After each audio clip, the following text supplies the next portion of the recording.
J'ai 78 ans cette année et pendant longtemps, je n'ai pas eu le courage d'être moi-même. Je ne me respectais pas, je ne m'aimais pas, je ne me responsabilisais pas, j'étais toujours dans la victimisation et surtout, je n'étais pas fidèle à moi-même. En vous disant cela, je pose déjà les 4 ancrages qui sont le fondement du courage d'être soi. Vous savez, cette notion n'a pas été beaucoup étudiée dans la psychologie et peut-être même dans la littérature.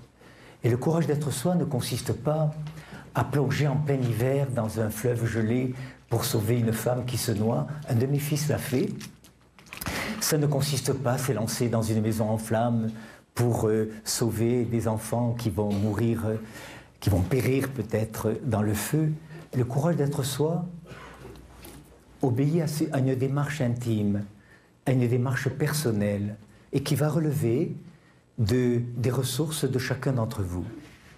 On me demande souvent, mais c'est quoi l'amour?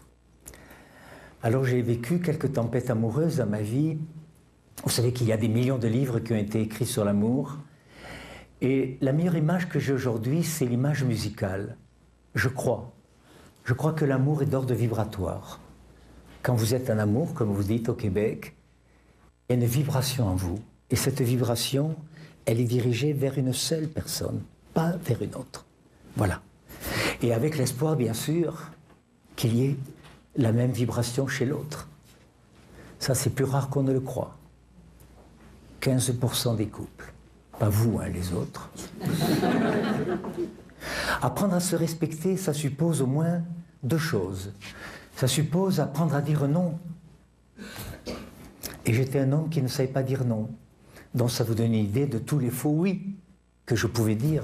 C'est-à-dire, je disais oui parce que je n'osais pas dire non, mais ce n'était pas un oui qui m'engageait réellement. Et surtout, apprendre à se respecter, ça suppose ne plus jamais laisser l'autre parler sur vous. Ne plus jamais laisser l'autre parler sur vous. Tu devrais te couper les cheveux, ma chérie, tu devrais mettre des jupes plutôt que des blue jeans, tu devrais maigrir ou grossir, etc. Et bien sûr, tu devrais avoir envie de faire l'amour quand j'en ai envie, sinon t'es pas normal, t'es frigide, t'es comme ta mère. Elle ne devrait pas me laisser parler sur elle, car je pourrais lui dire la même chose, mais en parlant de moi, et non pas, voyez-vous, en parlant sur l'autre.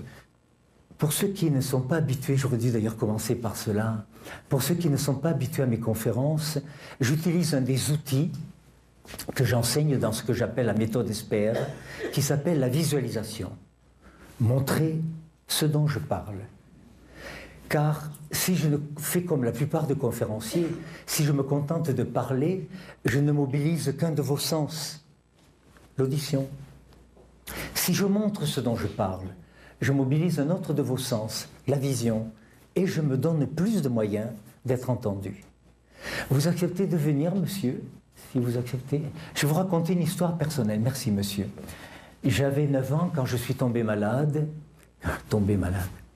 Et je suis resté 5 ans dans le plâtre, des chevilles jusqu'au cou, couché. C'était la thérapie de l'époque. J'avais la tuberculose osseuse.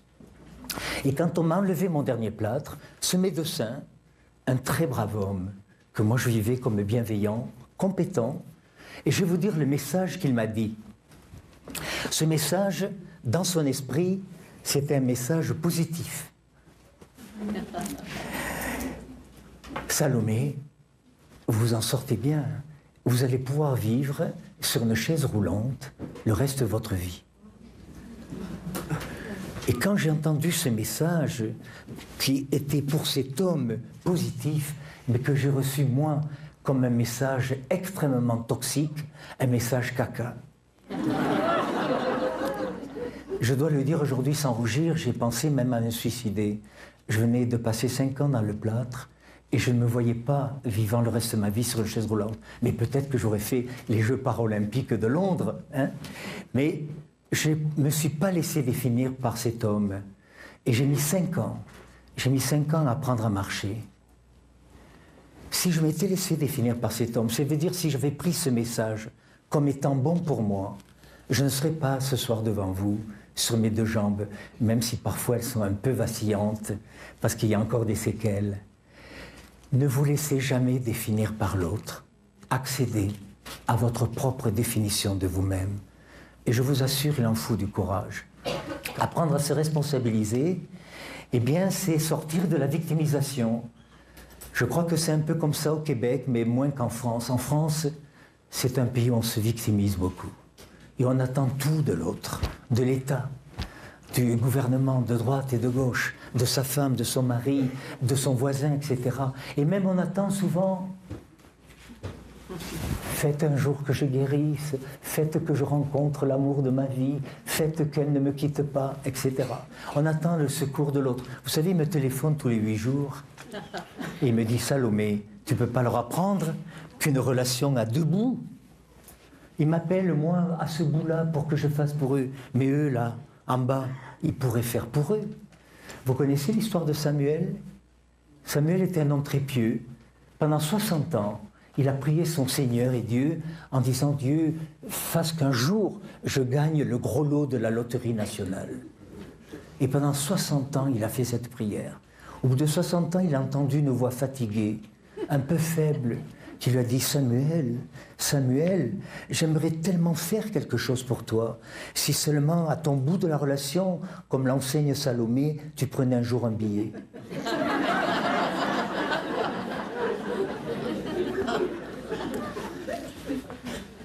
Et j'ai l'air de plaisanter. Je ne suis pas toujours responsable de ce qui m'arrive, mais je suis toujours responsable de ce que j'en fais. Dernier ancrage du courage d'être soi, apprendre à rester fidèle à soi-même. Alors je vais montrer comment c'est possible.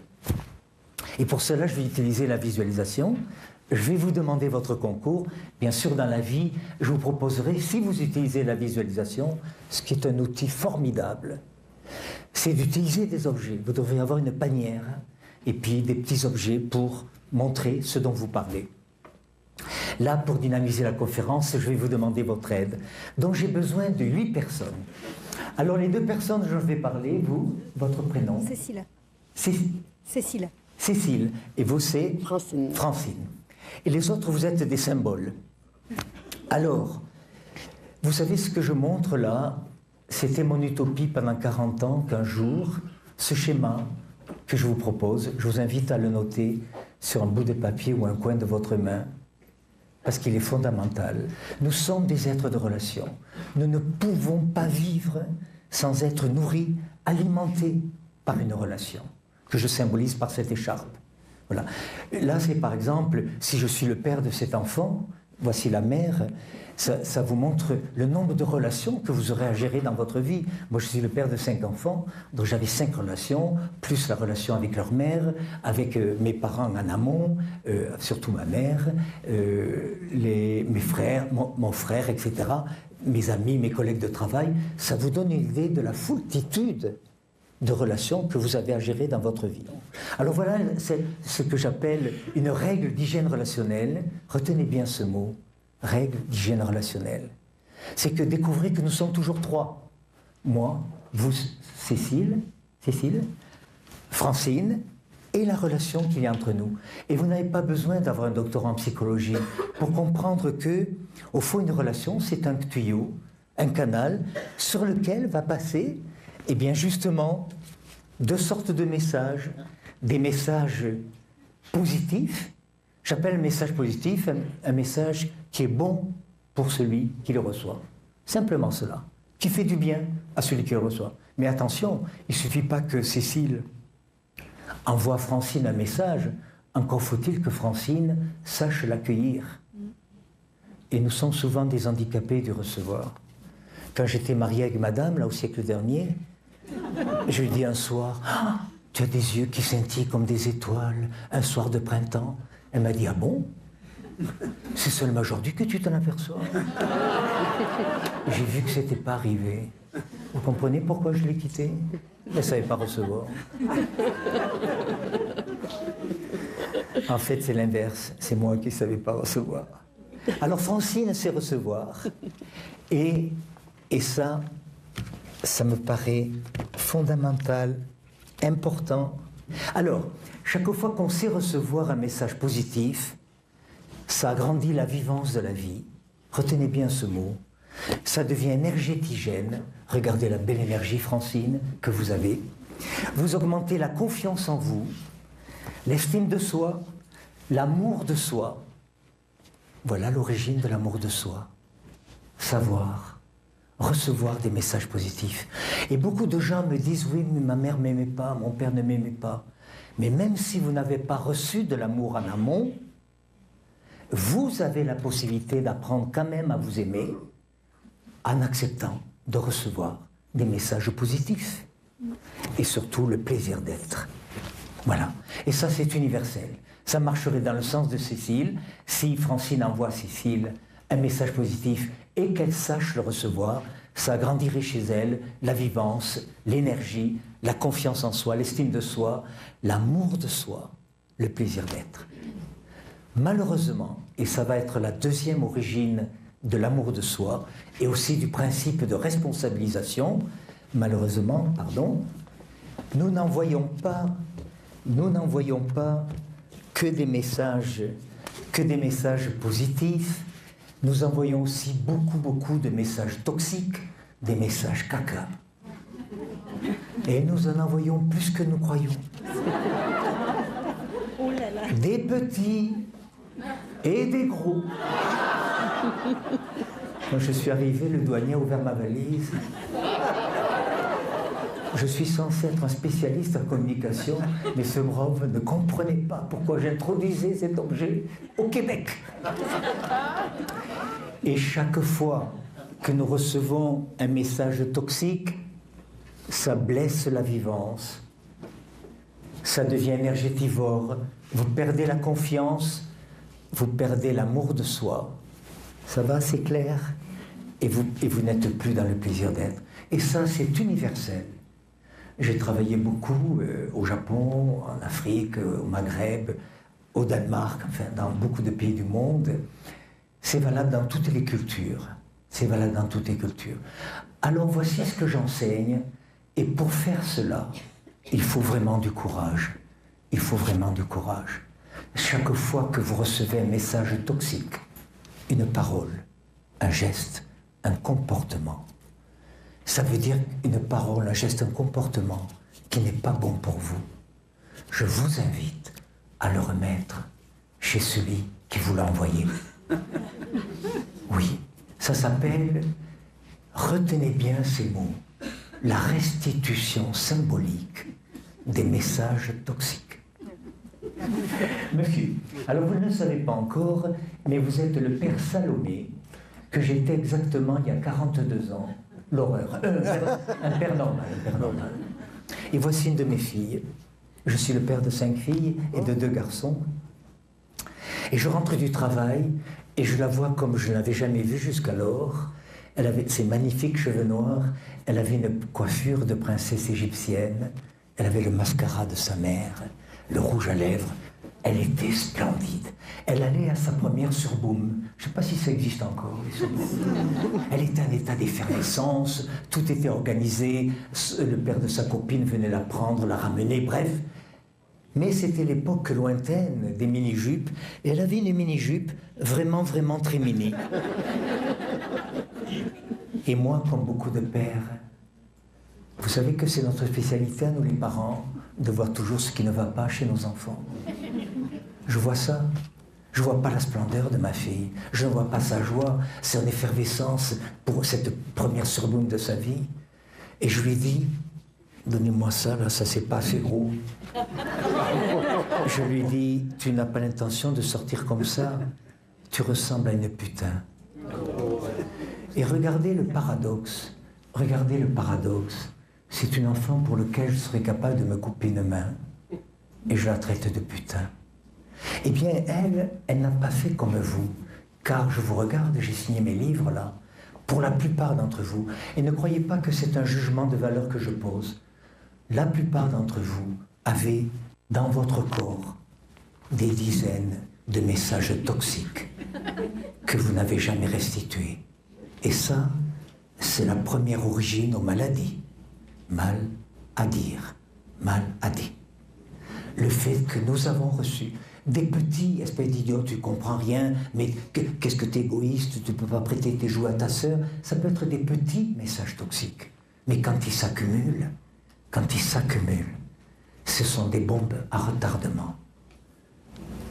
Une des premières origines aux somatisations, aux maladies, quel que soit l'élément déclencheur, c'est une trop grande accumulation dans notre histoire, surtout dans l'enfance, de messages toxiques. Eh bien, Nathalie, ma fille, n'a pas fait comme vous avez fait vous.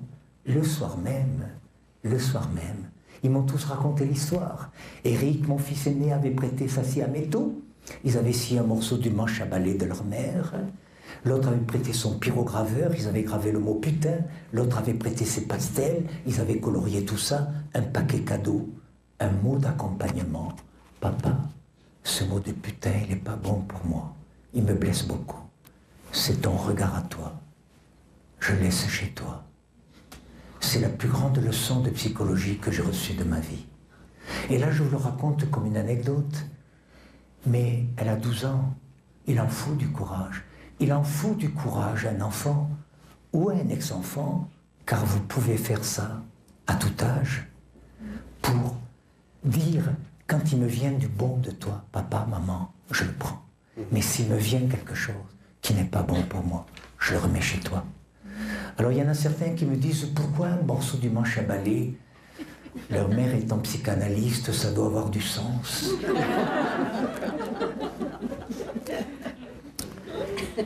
Je me suis toujours souvenu de cela. Et ça fait maintenant 40 ans que je l'enseigne. Et je l'ai pratiqué pour moi-même.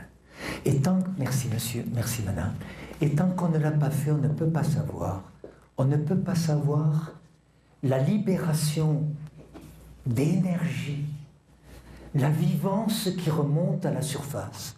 Chaque fois, la confiance qui renaît, l'amour, l'estime de soi qui remonte à la surface, l'amour de soi et le plaisir d'être.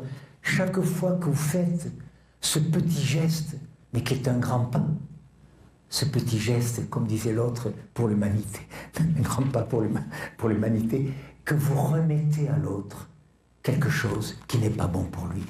Si je suis le professeur de piano de ce petit bouchon de 6 ans, 7 ans, 8 ans, et pendant que je lui apprends des gammes, je glisse la main sous la jupe, je tente de lui toucher les fesses ou le sexe. Le soir même, elle pourrait dessiner une main sur un carton et me dire, monsieur le professeur de piano, je vous rends votre geste. Ce geste n'est pas bon pour moi. Je suis indigné qu'on n'apprenne pas cela à l'école maternelle. Car si on apprenait cela à nos enfants, garçons ou filles, il y aurait moins d'abus sexuels, il y aurait moins d'agressions, il y aurait moins de provocations. Nous avons intérêt, à tout âge, que ce soit pour nous, mais surtout pour nos enfants ou nos descendants, à restituer les messages toxiques. Et je crois qu'il faut beaucoup de courage, qu'il faut, dont vous rejoignez les 4 ancrages, oui, vous commencez à vous aimer. Quand vous restituez les messages toxiques, vous vous responsabilisez, vous commencez vraiment à vous respecter. Et surtout, vous inscrivez tout cela, vous inscrivez plus de vivance dans votre vie, plus d'énergie dans votre existence, plus de confiance en vous, plus d'estime de soi, plus d'amour pour vous-même, plus d'amour pour vous-même. Et ça, c'est important. Et surtout, le plaisir d'exister, le plaisir d'être au monde, d'être là ce soir, d'être là demain matin au petit déjeuner. Quand j'entends dire « j'aime les frites », utiliser ce qui relève de l'amour pour les frites, ah non, j'apprécie les frites. J'ai du plaisir à manger des frites. Je peux aimer ma femme et je peux ne pas l'apprécier. Surtout quand elle refuse de faire l'amour alors que j'en ai envie. Je la déteste. Ne pas mélanger ce qui relève des sentiments et ce qui relève de la relation. Voilà. J'aimerais que tu travailles mieux à l'école. Non, je te demande de travailler mieux à l'école. N'utilisez pas le vocabulaire de l'amour pour remplacer celui de la relation. Ne vous défaussez pas avec des sentiments. Sinon, comme disait ma grand-mère, le sentiment Je répète, le sentiment, plus fréquemment que vous ne le croyez. Alors sur cette question, je vais poser encore quelques jalons. Je vais poser quelques jalons pour montrer comment il est possible d'apprendre à s'aimer, d'apprendre à se responsabiliser, d'apprendre à mieux conscientiser ce que nous ressentons et surtout être fidèles à nous-mêmes. Je vais poser des jalons qui sont les suivants.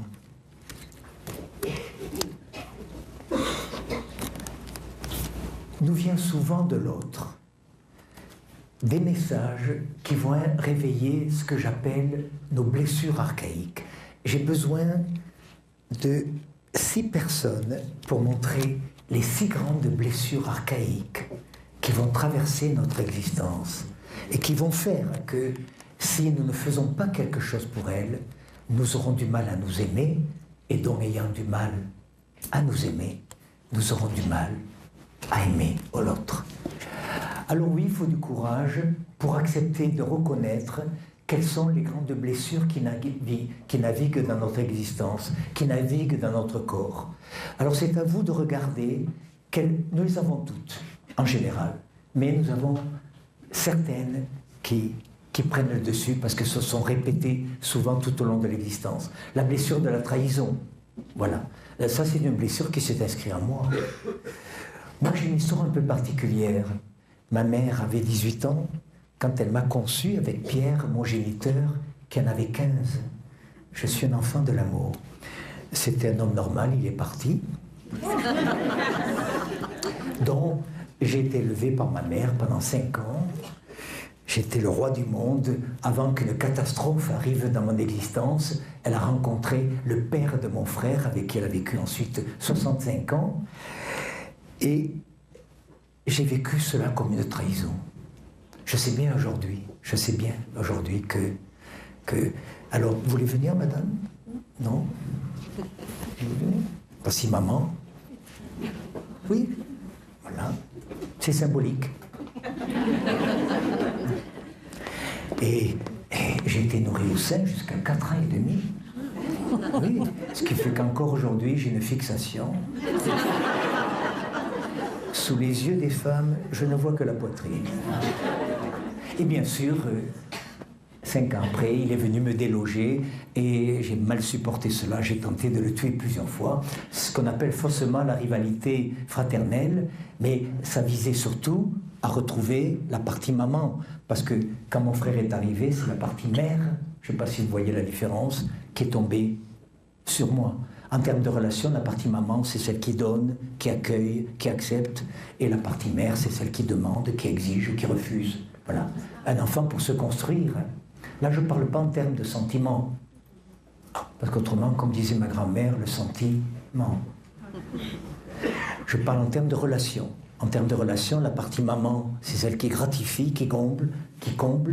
En termes de relation, la partie mère, c'est celle qui exige, qui demande, qui prive parfois, etc. Pour nous construire, nous avons besoin des deux, chacun d'entre nous. Mais donc, vous l'avez compris, pendant 4 ans et demi, avant que ce salaud arrive, là, j'avais maman pour moi tout seul. Voilà. Donc je me suis senti trahi. Et surtout, elle a mal compris cela. J'avais 8 mois avant, donc première trahison, avant que ça c'était la deuxième, l'arrivée de mon frère. La première trahison, c'était, elle est tombée malade et elle a disparu de ma vie pendant 10 jours. Elle m'a confié à sa sœur de lait, ça veut dire qu'il y a eu la même nourrice qu'elle, qui m'a donné les meilleurs soins du monde. Et quand elle est revenue, elle voulait me reprendre dans... J'étais la prunelle de ses yeux, avant que mon frère arrive. Et elle voulait me reprendre dans ses bras, et moi, je le tapais dans le ventre, je la rejetais, elle ne comprenait pas cela, parce que j'avais inscrit cette blessure. Et elle est restée longtemps à moi, pendant plus de 20 ans. Je ne voulais pas me laisser aimer, parce que si tu me disais, ma chérie, je t'aime, ça voulait dire pour moi, non, attention, elle va te trahir, comme elle m'a trahi. Est-ce que c'est clair? Vous voyez, cette blessure s'est inscrite très précocement à moi. Et j'ai mis longtemps à la guérir ou à m'en séparer. Voilà. Merci, maman. Alors je vous passe le détail sur la rivalité entre mon frère et moi qui a duré des années. J'ai tenté 4 fois de le tuer. Et comme j'ai des enfants fidèles, 3 de mes enfants ont tenté de tuer le 4e, celui qui me ressemblait le plus, 4 fois. Ça m'a appris beaucoup plus tard, c'est ce que j'appelle le modèle de l'autosaboteur. J'ai écrit un livre là-dessus, À qui ferais-je de la peine si j'étais moi-même. C'est sur les autosaboteurs. Les autosaboteurs, c'est un comportement qui va déclencher ce que justement on ne veut pas. Vous entendez, qu'en voulant faire disparaître mon frère, je voulais récupérer la partie maman. Est-ce que c'est clair? Et qu'est-ce qui me tombait sur le dos? La partie mère qui m'a donné une fessée. Ça s'appelle un autosaboteur. Nous en avons beaucoup.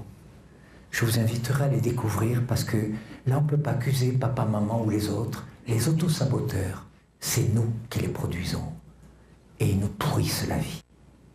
Quand j'ai écrit ce livre, À qui ferais-je de la peine si j'étais moi-même, je croyais avoir 3 saboteurs, je les avais bien repérés. Et puis en écrivant, j'ai découvert que j'en avais 2 de plus, qui étaient plus subtils, mais qui me pourrissaient beaucoup la vie. L'existence, je veux dire. Donc, première blessure qui peut s'inscrire, la trahison, le sentiment d'injustice. Mes parents, on était 4, dont ma mère, mon beau-père, le père de mon frère et moi. Et ma mère qui croyait que la justice, c'était les parts égales, alors que moi, je sais aujourd'hui que l'injustice, c'est les parts égales, parce qu'on n'a pas les mêmes besoins. Je la voyais couper le gâteau, en 4 parts rigoureusement égales, croyait-elle.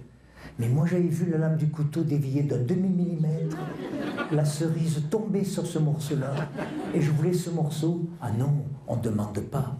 Voilà, j'ai vécu toute ma vie l'injustice. L'injustice, c'est les parts égales. Nous n'avons pas les mêmes besoins. Si ce problème vous intéresse, si vous avez un certain nombre d'enfants, je vous inviterai à ne plus jamais couper le gâteau en parts égales, mais en parts inégales. Si vous êtes 6, coupez le gâteau en 13, parce que pour certains, c'est plus important d'avoir 2 morceaux.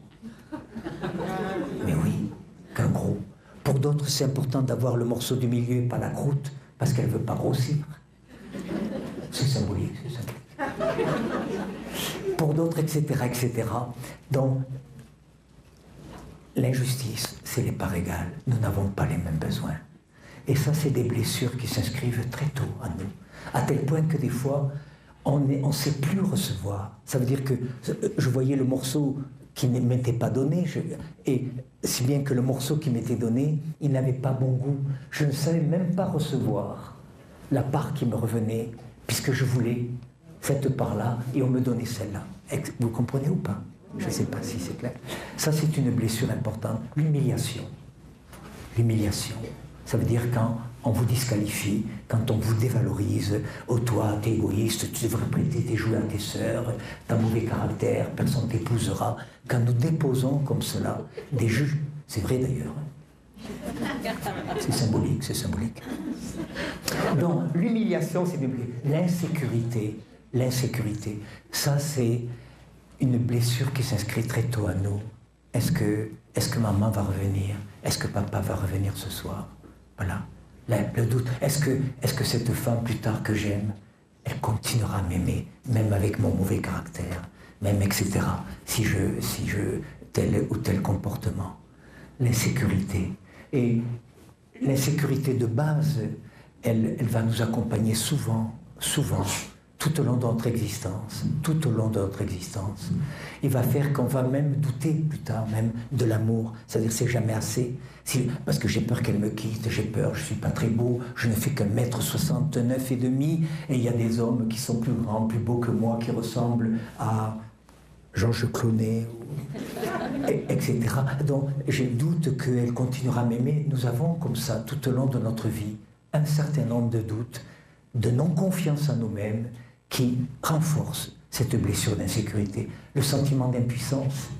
Ça, c'est important, le sentiment d'impuissance. Quand nous découvrons, par exemple, dans un couple, ça, je m'adresse aux hommes qui sont dans la salle, que notre désir, des fois, n'est pas suffisamment puissant pour réveiller le désir de l'autre, et que nous nous sentons impuissants. Voilà, j'ai envie de faire l'amour, et je voudrais qu'elle ait envie de faire l'amour avec moi, puisque nous sommes mariés depuis 15 ans, et que je l'épousais que pour ça. Enfin avant, maintenant. Donc nous découvrons que notre désir, voilà, et le désir sur nos enfants. Moi je n'avais jamais fait de piano, de musique, je me sentais comme un infirme du piano par exemple, et je poussais mes enfants, surtout Eric par exemple, à prendre des cours de piano pendant des années. Un jour d'ailleurs, il pratiquait le symbolique, il est revenu vers moi et il m'a restitué, il avait trouvé un petit piano comme ça, un petit jouet. Tiens papa, ça c'est ton désir que je fasse du piano, c'est ton désir à toi, je laisse chez toi. Mon désir à moi c'est de faire de la flûte traversière. Cet enfant a commencé à se respecter à l'âge de 12 ans, en sortant de mon désir pour accepter d'entrer dans le sien. Cette blessure de l'impuissance, elle nous accompagne fréquemment. Est-ce que je n'ai pas de pouvoir? Par exemple, nous n'avons pas de pouvoir sur nos sentiments. Ça, on devrait l'apprendre à nos enfants. Quand on croit qu'amour égale toujours, ça c'est un mythe.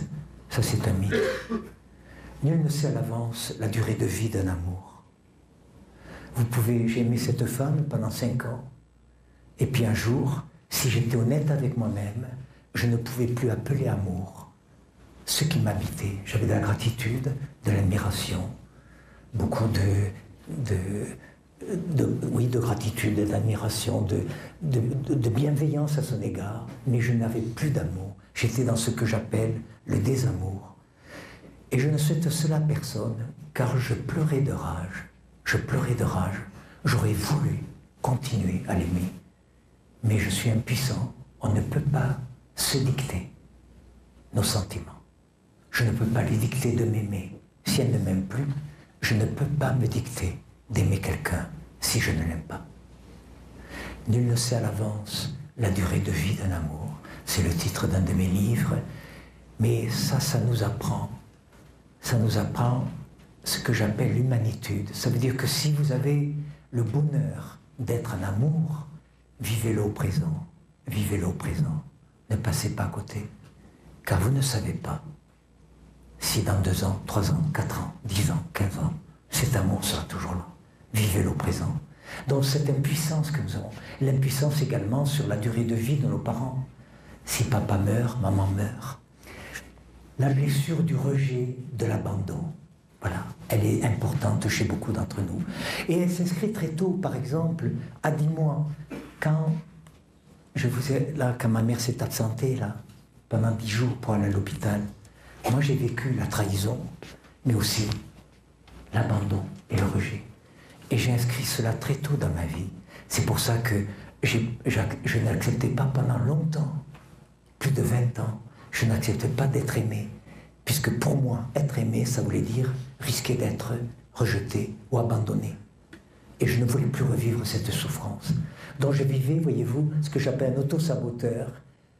Surtout ne pas être aimé pour ne pas avoir à souffrir d'être un jour abandonné ou rejeté. À vous d'écouter dans votre propre histoire quelles sont les blessures qui sont là présentes. Nous les avons les unes plus ou moins grandes, mais dites-vous bien qu'il y a toujours chez vous une dominante. C'est à vous d'entendre où est cette dominante. Est-ce que c'est la trahison, l'injustice, l'humiliation, l'insécurité, l'impuissance, l'abandon, le rejet? Et ça vous invitera à travailler dessus, à faire ce qu'on appelle un travail personnel pour peut-être diminuer un petit peu cette blessure. Jamais totalement, mais au moins on peut la diminuer une grande partie. Je voudrais proposer notre règle d'hygiène relationnelle. J'ai bien dit tout à l'heure que si nous recevons un message positif, ça veut dire un message qui est bon pour celui qui le reçoit, eh bien recevez-le, accueillez-le, amplifiez-le. Mais si vous recevez un message toxique, geste, comportement, attitude, ne le gardez pas, remettez-le symboliquement avec un objet chez celui qui l'a déposé sur vous. Ça, c'est une des premières règles d'hygiène relationnelle. Une autre règle d'hygiène relationnelle, c'est de découvrir que je vais vous montrer toutes les relations humaines. J'ai besoin de 4 personnes pour vous montrer qu'est-ce que c'est que communiquer. Alors, je vais vous présenter qu'est-ce que c'est que communiquer. C'est apprendre à demander, c'est apprendre à donner, c'est apprendre à recevoir et c'est apprendre à refuser. Voilà, dans une communication vivante, c'est une communication dans laquelle il y a ces 4 possibles. Et vous avez toute la communication humaine là, vous pouvez tourner ça dans tous les sens. Si vous communiquez, si vous mettez en commun, ben vous êtes soit dans une demande, soit à l'instant, vous êtes dans l'écoute, à moins que vous pensiez à votre déclaration d'impôt ou à vos enfants qui sont restés seuls à la maison, ou à votre amoureux qui est avec une autre, enfin, etc. Donc, donner, recevoir, refuser.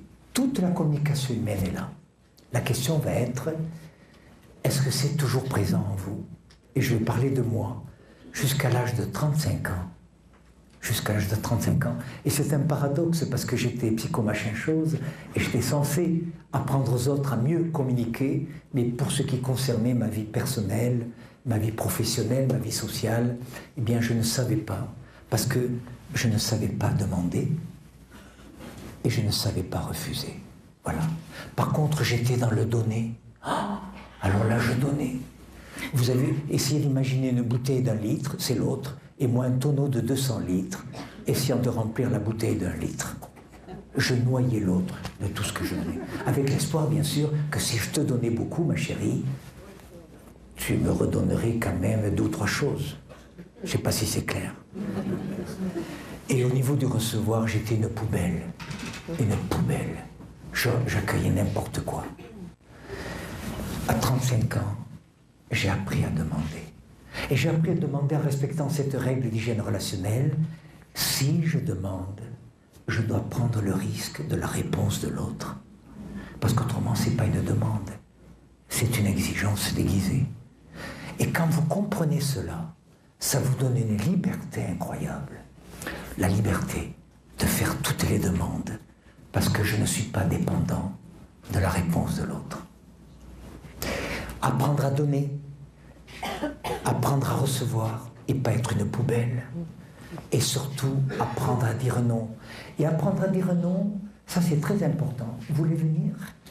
Vous voulez venir, Francine, peut-être? Voilà. Ça, avec les enfants, c'est formidable. Voici une de mes filles. Et voici, mettons, sa demande. Voilà. Et je vais prendre... Vous voulez venir, madame?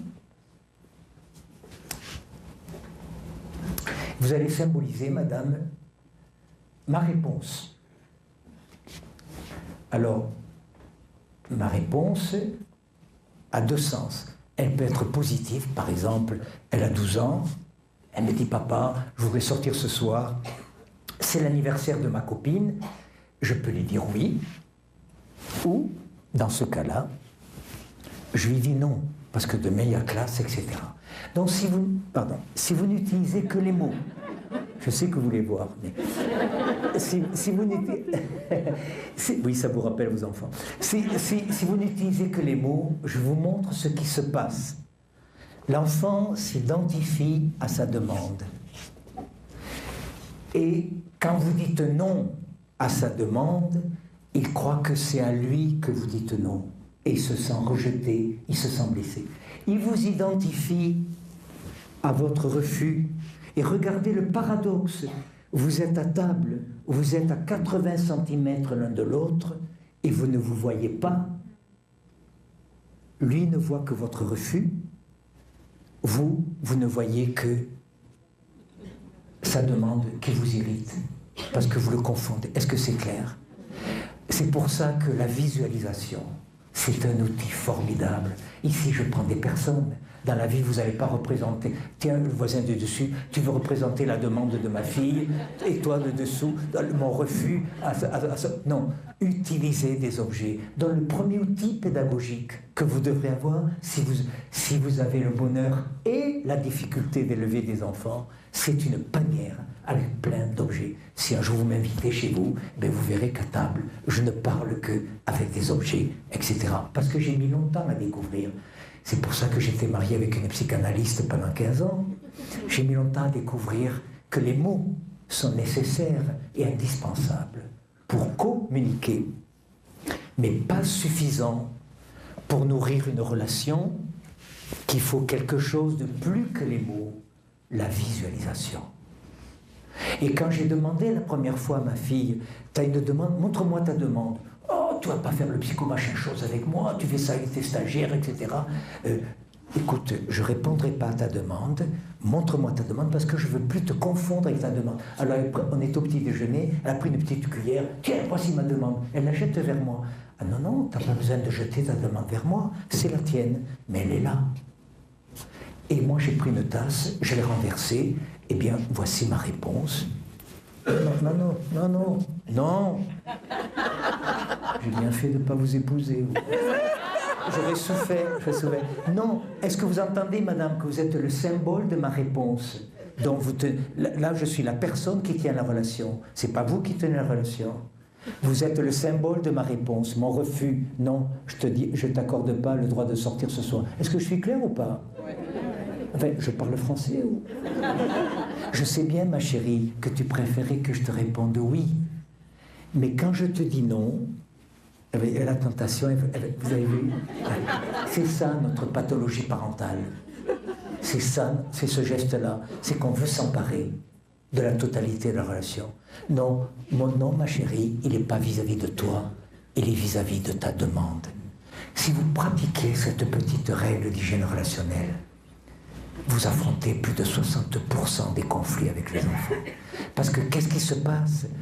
Si vous n'utilisez pas la visualisation, l'enfant s'identifie à sa demande, et quand vous dites non ici, il croit que c'est lui qui est rejeté. Il vous identifie à votre réponse, qui est négative, comme vous le voyez actuellement. C'est pas que c'est une mauvaise réponse, c'est ma réponse, ce soir-là, de meilleure classe, je ne te donne pas l'autorisation. Est-ce que c'est clair ou pas? Voilà. Mais si vous ne faites pas ça, elle vous identifie avec votre réponse et vous devenez un père qui ne comprend rien, etc. Est-ce que ça vous parle, ce que je dis? Comme je vois que ça passe mal, vous voulez venir, monsieur? Non. J'ai besoin de monsieur. Monsieur? Oui? Je vais vous donner un exemple conjugal, comme je vois que ça a du mal à passer. Mais avec vous, j'ai décidé de ne pas me décourager. Vous ne le savez pas encore, vous êtes ma blonde, enfin, au siècle dernier. Et je dis au siècle dernier parce qu'à l'époque, j'avais beaucoup de désirs. Donc vous symbolisez mes désirs. D'accord. Redressez-vous. Oui. C'est symbolique. Elle avait aussi, on va enlever ça pour l'instant, elle avait parfois aussi beaucoup de désirs. C'est clair? Et quand ces deux désirs se rencontraient, c'était la fête des corps. Mais parfois, elle n'avait pas de désir. Et moi qui étais un Cro-Magnon normal, un homme normal, je la confondais avec son non-désir. Et un jour, j'ai osé lui dire, c'est la mère de mes enfants. C'était la femme que j'aimais.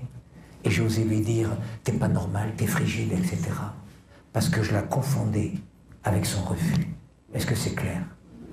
Eh bien aujourd'hui, j'ai appris cela, ne pas confondre la personne et le comportement. Si on pouvait enseigner cela dès l'école maternelle, mais que de souffrance, que de conflits, on éviterait. Parce qu'elle aussi, elle me confondait avec mon désir, qui était à l'époque, vous voyez, assez important. Maintenant, à mon âge, il est moins important. Enfin, il est toujours là, de moitié. Voilà. Bon, c'est symbolique, c'est symbolique.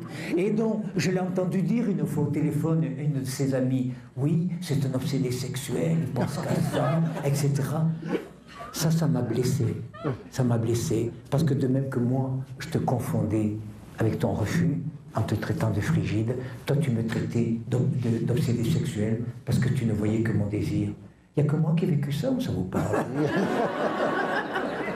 Alors j'ai sculpté un petit pénis, ça, grandeur nature, et je dis voilà, mon désir est là, et moi je suis là. Voilà. Je ne veux pas être identifié à mon désir. Est-ce que c'est clair ou pas? De même que je ne veux plus t'identifier. Tu as le droit de ne pas avoir le même désir que moi. Voilà. Et c'est à moi de gérer ma frustration. Ça, c'est important comme règle d'hygiène relationnelle. Une relation à deux bouts, chacun est responsable de son bout. Qu'est-ce qui fait qu'on n'apprend pas ça à l'école? Parce que quand j'étais marié avec madame, là, je vais vous montrer la relation que nous avions. Pardon. Voici la relation que je lui proposais à l'époque, voyez-vous. J'étais un homme normal, je contrôlais les deux bouts de la relation. Ce qu'on appelle un petit tyran domestique. Et on ne croyait pas qu'elle était naïve, elle aussi. Alors, et voyez qu'elle a l'habitude devant vous. Alors ça vous donne une idée des joyeuses soirées que nous passions ensemble. Sauf que moi j'avais un petit avantage sur elle, j'avais perfectionné le système,